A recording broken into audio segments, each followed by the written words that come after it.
Hey there.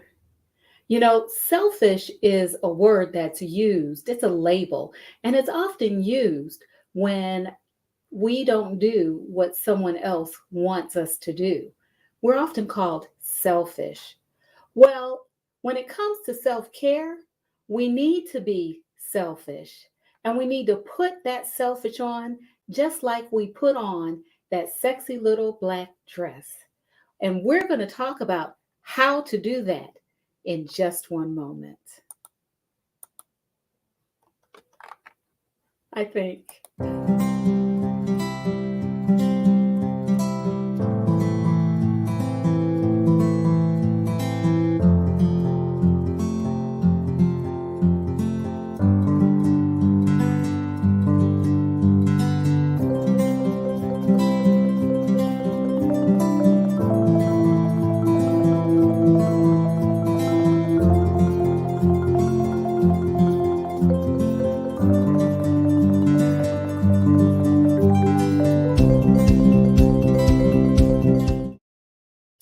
Hi there.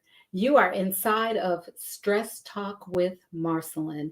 And this is a place where we share strategic stress management and solution focused self care to women over the age of 40, which includes me. I'm Marcyline Bailey and I am your host. Today, I am so excited to talk about selfish, a little bit of selfishness, and how we can get over the label of selfish in order to take good care. Before we get to that, I do want to invite you, if you like this, if you really like this content, I want to invite you to like, follow, and subscribe to ML Bailey Consultants on Facebook, YouTube, and Instagram. We go live every Sunday, most Sundays, on Instagram and Facebook. And I'd like for you to also get updated information and announcements about what we're doing. We go live on Sundays, and through the week, I post information about how you can take good care, how you can take care of yourself, and how you can keep your stress levels low. Also, I want to share with you that in almost a week, I am hosting a workshop for women over the age of 40. The workshop is entitled Breaking Through the Barriers. And this workshop is focusing on getting over the barriers that women over 40 face when it comes to executing self-care for themselves, taking good care of themselves. I want you to be a part of that workshop. It's free. And all you have to do is go to this link, that link right there. You see it? Go to that link and you'll find a link that will take you to a page that gives you more information. And also it will allow you to register if this is something that you might be interested in. That workshop, Breaking Through the Barriers, will be held on Monday, next Monday, actually, Monday, September 18th at 7 p.m. Again, it's a free workshop. And if you like this content, you'll probably like that workshop as well. Okay, so let's get into our topic for the day. How about we do that? Okay, so I am talking about I'm sorry, I'm looking at some of the banners that I've put in. So let's talk about our topic for today. And I'm really excited about this, okay? So our topic for today is how women over 40 wear selfish like a sexy little black dress. And I have on a black top. I don't have on my little black dress, but I have on a black top just to get in the vibe off, right? Just to give you some of those little black dress vibes. I like this topic because So often we think about self care as secondary. We think, I mean, there's so many barriers that we put before us that prevent us from taking good care of ourselves. And when it comes to stepping out and doing what's in our best interest, we often look at those barriers as barriers like a brick wall, like we can't break through them, like we don't can't even figure out how to go around them. Or if we can figure that out, we choose not to because we put others in front of it. We put others in front of our own well-being. Well, when we take care of ourselves, when we are executing self-care, we are taking actions that either prolong or encourage our well being. We are doing those things that are in our best interest, whether that's physical, mental, emotional, or even spiritual. It can also include socially, social well-being. So I want to talk a little bit about number one of the main things that women over 40 claim is a barrier to self-care. And then I want to next talk about selfish and what that is and how we can get around the feeling of being selfish or the guilt that's a part of the thought of being selfish. And then I'm going to talk to you and share with you how you can put selfish when it comes to self care and wear it proudly, like you wear that sexy little black dress that I know you have in your closet. Now, let me tell, why did I talk about a black dress? Well, I have this black dress. I still have it. What did I? Yeah, I still have this black dress. I have had this black dress for almost 30 years. But this black dress to me is like the epitome of sexy and how I felt um, almost 30 years ago when I wore this dress. This dress was and is, it's a beautiful dress. It's form fitting, it shows off my shoulders. Um, it's one of my favorite dresses. So I still have it. I kept it as a reminder to me of not what I used to look like or what I used to be like, but who I am when I choose to be. Although I can't get in a dress anymore, but it doesn't matter. It doesn't matter. But let's talk about our topic at hand. What's the first thing that I want to talk about? I want to talk about time. Time is one of those things that we claim is a barrier to our being able to take good care of ourselves. We always say, I don't have time. We claim that it escapes us. It's almost like we don't control time. Well, technically, we don't. We don't control time. I mean, it's an abstract concept when you think about it. And the only reason we pay attention to it is so that we can be ordered, so that we can measure things, so that we know that it's daytime and the evening is coming, and then it's nighttime, and we go to bed and we get up, right? Time orders us. Time puts our lives in order. Time allows us to pinpoint moments. It also allows us to measure duration of events or occasions. But time in itself is abstract. How do you really talk about time? You know, people who study physics and who are professors of physics can talk about time in many different ways. I mean, there's Time is relational, right? There's it's relational. Time is relative.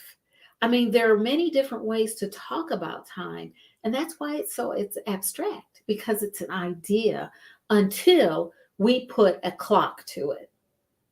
Whether it's an analog clock with uh, hands that move. I don't know if I can't really, okay, I'll do it this way: hands that move, or it's a digital clock where the numbers flip or change.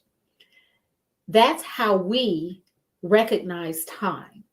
We look at clocks, we look at calendars, we sometimes look at the sun. We know that the sun is coming up, so it's daytime. And when the sun goes down, it's nighttime. We look at seasons. Now that we're still in summer, we know that fall is coming because the weather is starting to cool down. And then winter is going to be here because it's going to be cold and snowy in some areas. And then the weather is going to warm up, the climate will warm up, and spring will be here, and the flowers will bloom again. Pollen will become unbearable. We won't be able to breathe. We'll sneeze all over everything. We'll be all stuffed up. And then there's summer. So we look at different things to measure time. But again, it's very abstract. The other thing about time is we've learned that there's 24 hours in a day. But when you think about it, how many of those hours are waking hours and are productive for us? And that's what we latch on to. We latch on to our perception that, well, I work for 8 hours or more a day, so that is time already spent. And then when I go home, I spend time dealing with my family, either shuttling my kids to ballet, karate, soccer, softball, baseball, football, or I'm preparing dinner, or I'm helping with homework. And then by the time we've finished all of that and they take their showers, they're going to bed, it's late. And that means that it's time for me to get ready for bed. And by the time I'm able to do that, it's even later. And I really need to get that 7 to 8 hours of sleep. And so there's my day. There is my day. So where's the time? Well, one of the things I'd like to share with you as it relates to taking good care and being selfish about self-care. One of the things I want you to start thinking about is, how do we use our time? That's a key question. During the day, how do we use our time? I was in a clinical meeting with a treatment center that I contract with. And one of the things that the owner said was, how many of you all procrastinate?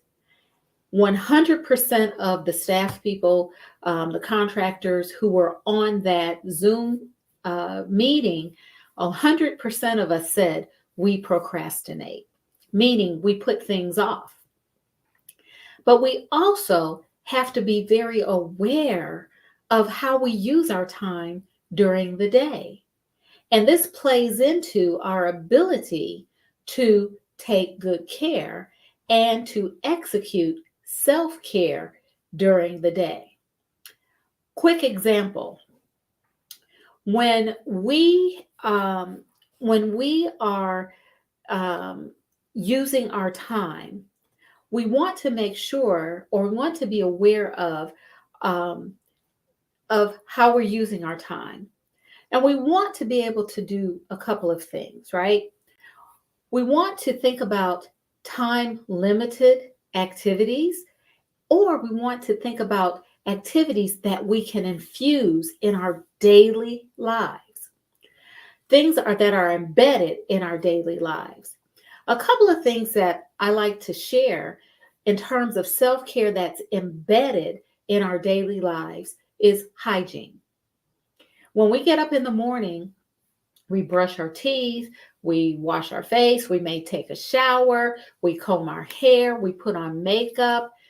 That is self-care. Why? Because we're taking care of our well-being.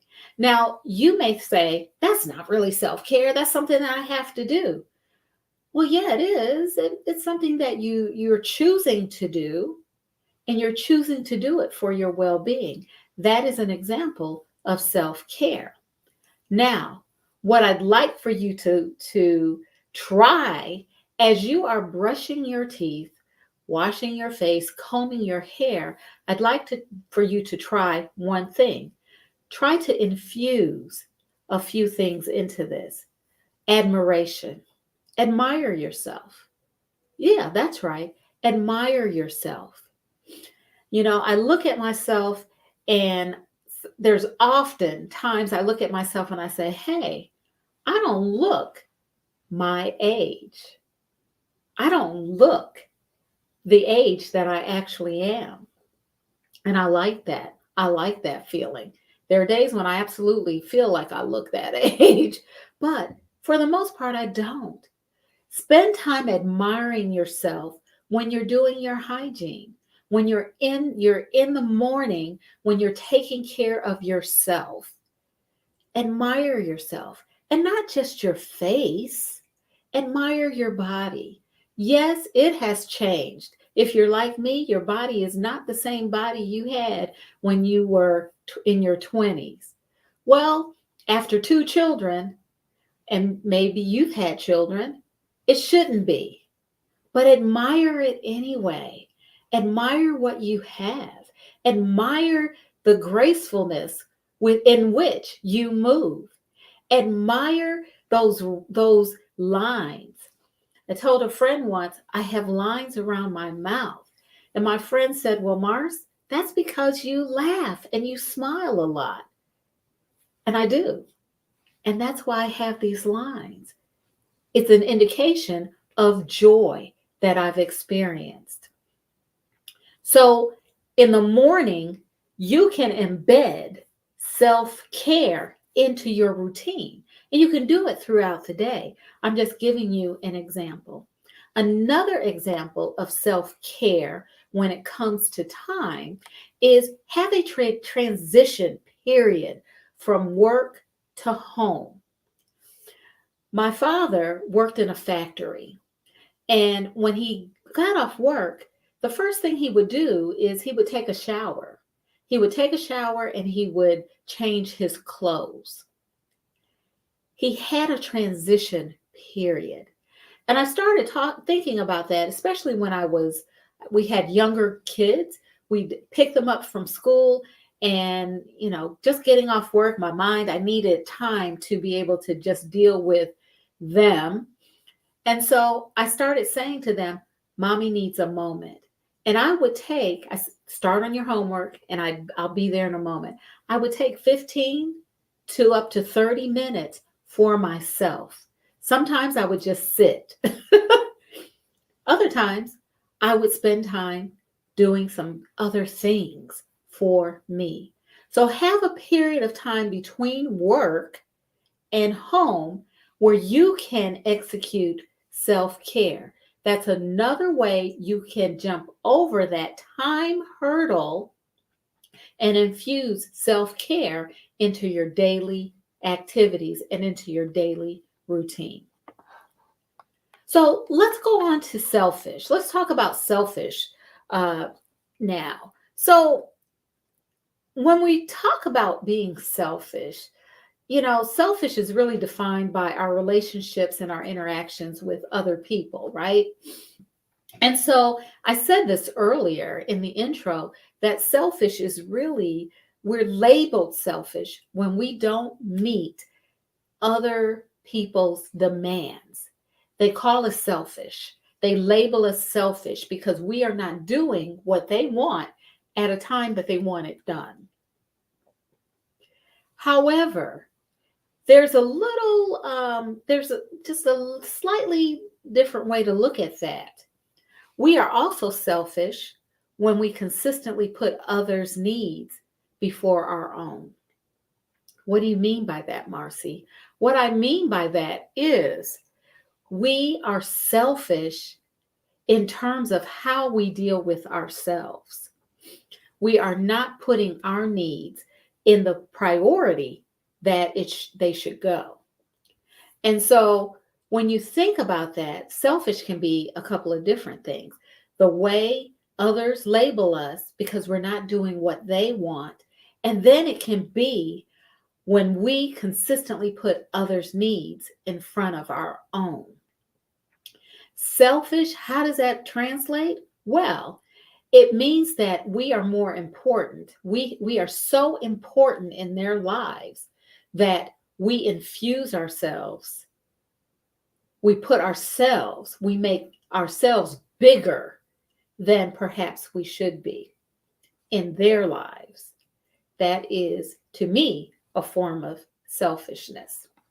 So, one way to get over that hurdle is to have a clear concept of the relationship that you have with yourself.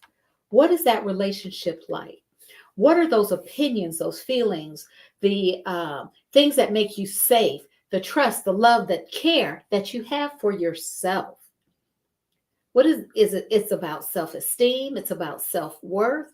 Yes, we need to be selfish in terms of the relationship that we have with ourselves. That's very important because that relationship with ourselves communicates our self-worth, our self-esteem, right? Our self-love that we have for ourselves. So that's very important. So how else do we get past that hurdle? First, we have to choose the correct point of view.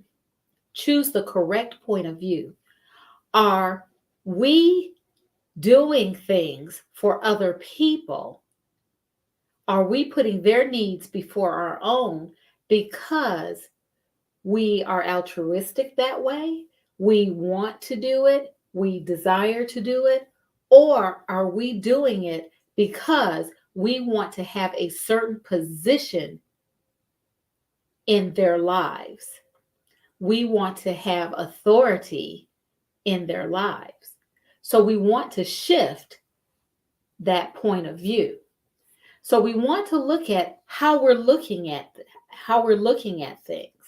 We also need to remember that the way we look at things, the obstructions in front of us, the angle at which we look at certain things, and clarity of understanding is important, especially when it comes to point of view, and especially when it encompasses selfish and selfishness. And then we want to reframe our perceptions from negative to positive. If someone labels us in a negative way by saying we're selfish, we can reframe that by saying, I'm taking care of myself today. I need to have space to do what I need to take good care. We just shift the focus from negative to positive, and we hold on to that. So we have been talking about how women over 40 wear selfish like a sexy little black dress. I've talked about time because that's one of the main things that women over 40 say is a barrier to taking good care and executing self-care. And I gave a couple of ways to get past that barrier. I've also talked about selfish, what it means, how it's perceived, and I've talked about it, given some examples and ideas as to how to get past that barrier. Now, I'm going to share with you 3 ways to wear selfish when it comes to self-care, like that sexy little black dress that you have hanging in your closet. Okay. Number one, choose. You have to choose. You have to make a choice, right? You have to choose. You want to choose activities of self care based on what you like, what fits you, as well as the occasion. You want your choice to be flattering. And what do I mean by flattering? It should bring out the best in you. It should show off your qualities, your characteristics that you like and that others like. When you take care of yourself and you are executing self care, others should see it and they should be drawn to you because they see the difference or they see what it does for you. So it should be flattering. The other thing about self care and choosing is that you may not know exactly what it is you need or want to do, but you'll know it when you see it. So you have to try different things to see what works. When we choose to put on self care in a selfish way, just like that little black dress, it makes us feel sexy. It makes us feel empowered. We feel sophisticated and we feel classy. Wear that dress and you'll know what I mean.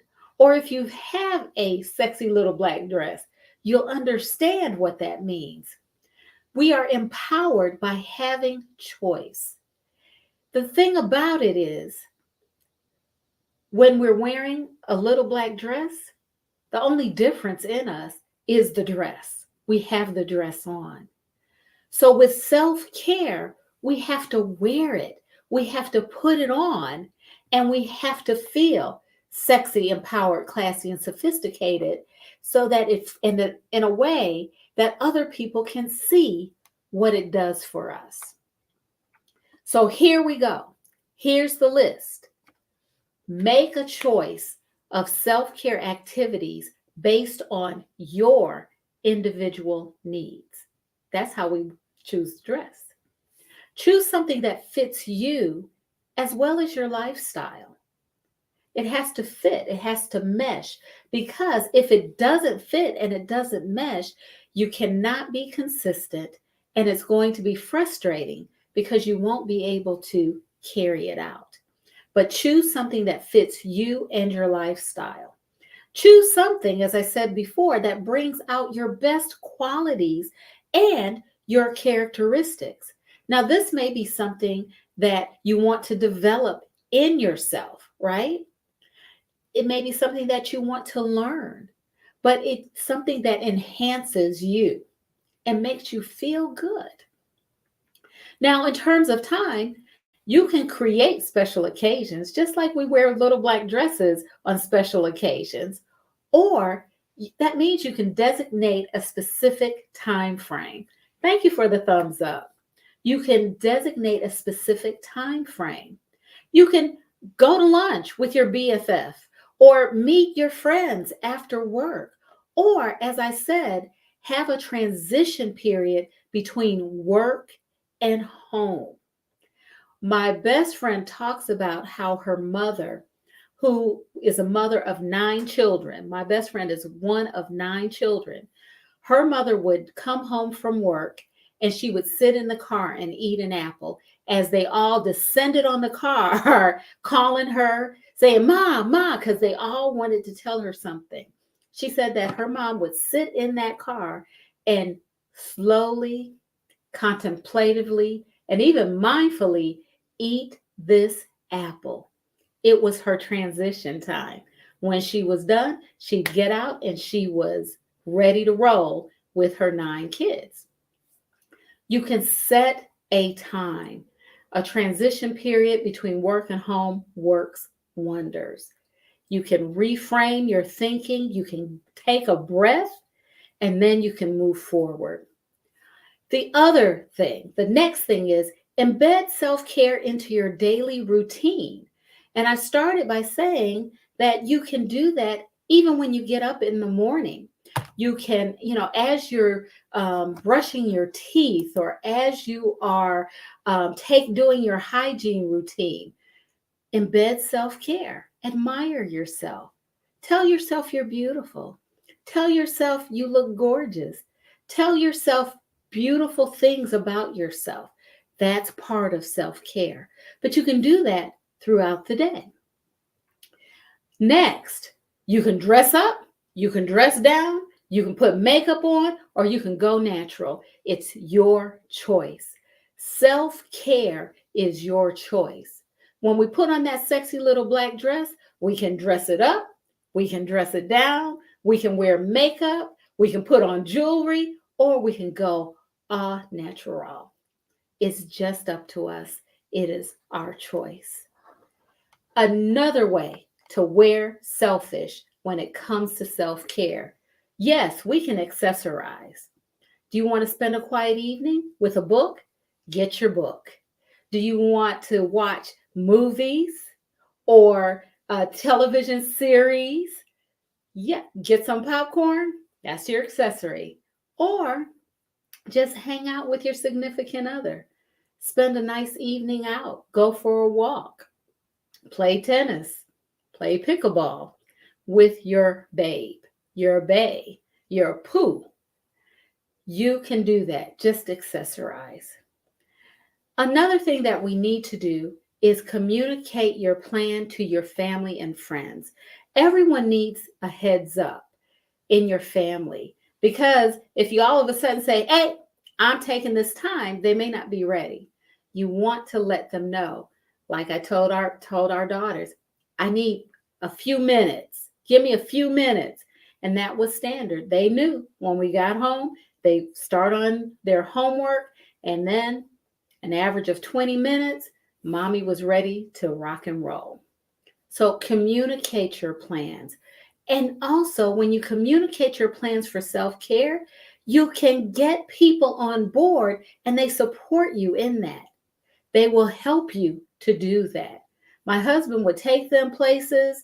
He would play with them when they were younger. He'd take them for rides on the bike just so I would have time for myself. Last but not least, how do you wear selfish when it comes to self-care? Like a little black dress. Show off the results. When people see what self-care is doing for you, they will not only cheer you on, they're going to want some of that. They're going to want to know what you're doing. Show off the results. Show them how it helps you. Show them what it does for you as well. Well, I hope you like this content. Again, if you really like it, I want to invite you to join me next week, next Monday, for more. We're going to take a deep dive. We're going to spend some time talking, sharing, and getting past the barriers that prevent us, women over 40, from taking good care and incorporating self-care into our daily routine. Well, that's all for now. I hope you'll be back with me next week. I'm Marcyline Bailey. As always, take good care.